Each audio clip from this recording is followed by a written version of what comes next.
We have a major update regarding Bruce Brown's contract, as a lot of eyes were on Masai, Ujiri, Bobby Webster in terms of what they decide about picking up Bruce Brown's $23 million contract option, and they decide to pick it up, and this has serious implications on what the Raptors are going to do regarding trades for Bruce Brown and other players in the lineup, including Gary Trent Jr., because right now, if we're going to give Gary Trent Jr. the contract, and we bring back Bruce Brown, or even bring back contracts that are even close to the money that Bruce Brown is going to net in return, and there's not a lot of bread to go around for Gary Trent Jr., for some of the other players on the roster, if we don't want to enter the tax, which doesn't make any sense that the Toronto Raptors become a tax team after the season we had last year. So we're going to break down the news, break down the update, and what this means for the Toronto Raptors going forward. But before we do, folks, again, we're delivering all the latest, almost hourly Toronto Raptors updates. So if you're part of the 51% that hasn't hit the subscribe button just yet, make sure you guys hit that sub button so you don't miss a single thing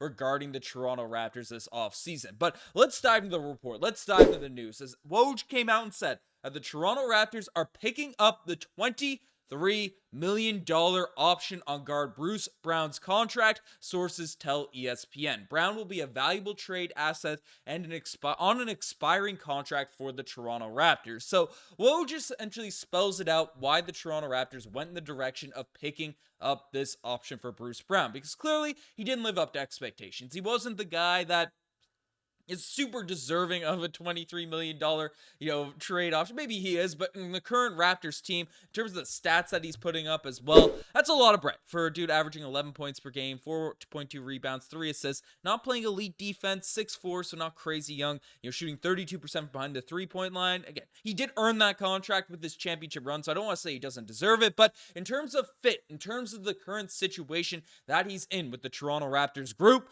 it's not the most optimal use of assets and money, because we are loaded right now at the guard position. The Raptors have obviously RJ Barrett, Immanuel Quickley, both who are on large contracts. We have Gradey Dick and now Jakob Poeltl off the bench for the Toronto Raptors at that shooting guard spot. Two young guys that space the floor, shoot the ball, are going to be part of the future of this organization. Then we have question marks, about the star boy Gary Trent Jr., whether or not he'll be back. He's a free agent as well, as we discussed at the jump of this video, but we also have other guards now. Davion Mitchell, who was brought in, one of the more elite defenders out there in the NBA. We got Jamal, who we just drafted in the second round of this recent NBA draft. There are a lot of guards going to be vying for minutes, trying to get some opportunities. Don't forget, like DJ Carton, some of those dudes that were in two-day deals to close off last season. The Raptors have a ton of guys at that guard spot, and Bruce Brown doesn't necessarily fit the timeline, doesn't necessarily fit the situational spacing that would be optimal around a Scottie Barnes and RJ Barrett sort of lead wing tandem, but is definitely a good basketball player. And one thing I will say is we shouldn't bag on the guy, and this is not me calling Bruce Brown a bad player, just not the greatest fit timeline-wise, fit-wise. He is a complementary role piece. And, he did have something to say about Raptors fans essentially wanting him gone. Someone said last day of Bruce Brown on my team during the draft night, and he said, damn, y'all really want me gone, huh? Calling out the fans, doing that type of stuff. And it sucks to see, because I admit, I'm in the camp of we should probably trade Bruce Brown. But this has nothing to do with his character, nothing to do with him really as a basketball player. I think he's a talented role player, but just doesn't make a ton of sense fit-wise on the Toronto Raptors team moving forward, especially to a great extent if we are paying Bruce Brown $23 million and it's going to put us over the tax. Because, again, do I care if Bell or Rogers, are losing a bit of bread on Bruce Brown, got to pay the tax? No. But if it impacts future seasons, because I want the Raptors to be back in contention, back into the mix, a few years down the line. We can take a look at the salary situation right now for the Toronto Raptors group. I mean, if it's going to affect our ability to pick up a mid-level exception 3 years down the line, the fact that we were a tax team this season, especially with Scottie Barnes, and you can't see Immanuel Quickley or Scottie Barnes' massive contracts that were added to this mix, into the recent updated list in terms of our scouting, because they haven't officially happened yet. But if we're going to be paying $40 million annually Scottie Barnes, $35 million annually Immanuel Quickley, $30 million, close to 30, $25 to $30 million for RJ Barrett. Then we have a year in the tax of Bruce Brown. We have Jakob Poeltl's contract there. Who knows what's going to happen with Gary? And we just picked up 2 contracts, making a salary cap deal, bringing in Davion Mitchell as well as Sasha Veznevkov. I mean,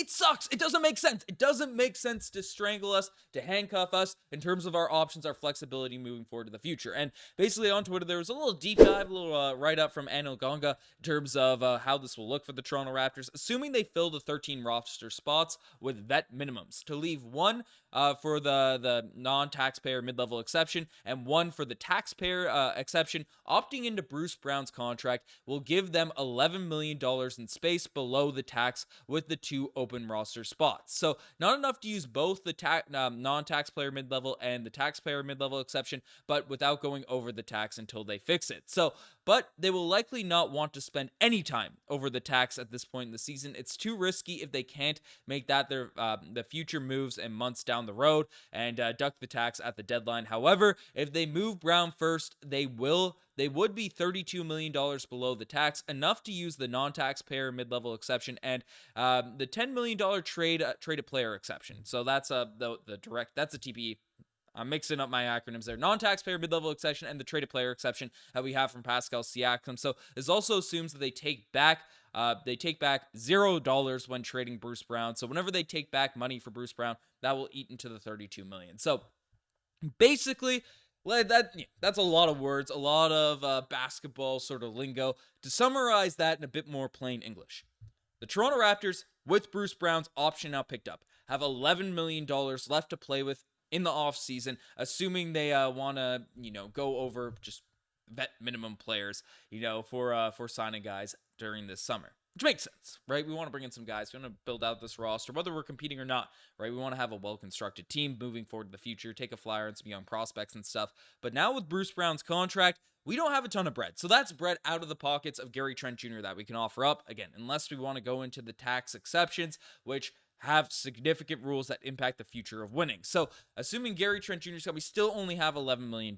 So that's tough. That's a tough decision for Bobby Webster and Masai Ujiri to make. And even if they trade off of Bruce Brown, if they deal him away, this offseason, make one of these moves happen, they're going to have to bring back salary. The value in trading away Bruce Brown is the fact that teams can get an expiring contract, so we'll probably have multiple years left on that contract extension in terms of pieces that are coming back in a Bruce Brown deal. So that's probably a decent amount of money, so there's still not a ton of room, not a ton of movement for the Toronto Raptors to bring in a Gary Trent Jr., bring one of these guys back. So I don't know. This move signifies to me, along with the Davion Mitchell pickup, along with the Sasha Veznevkov pickup, that Gary Trent Jr. might be on his way out. The Raptors don't want to give him that contract. Or if they bring him back, that we should expect a lot of moves to go down, different trades to go, maybe regarding Jakob Poeltl or more stuff going down at the trade deadline in order for the Toronto Raptors to not be over the cap come the end of next season. So that's essentially what this indicates for the Toronto Raptors here right now.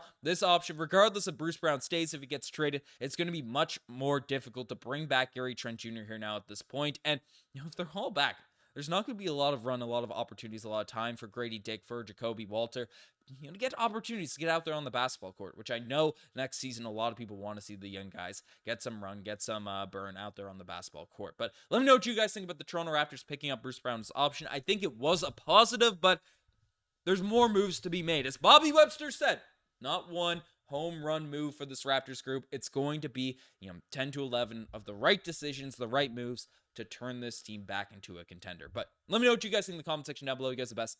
I'm signing off. And again, you're part of that 51%. Hit that subscribe button. Cheers.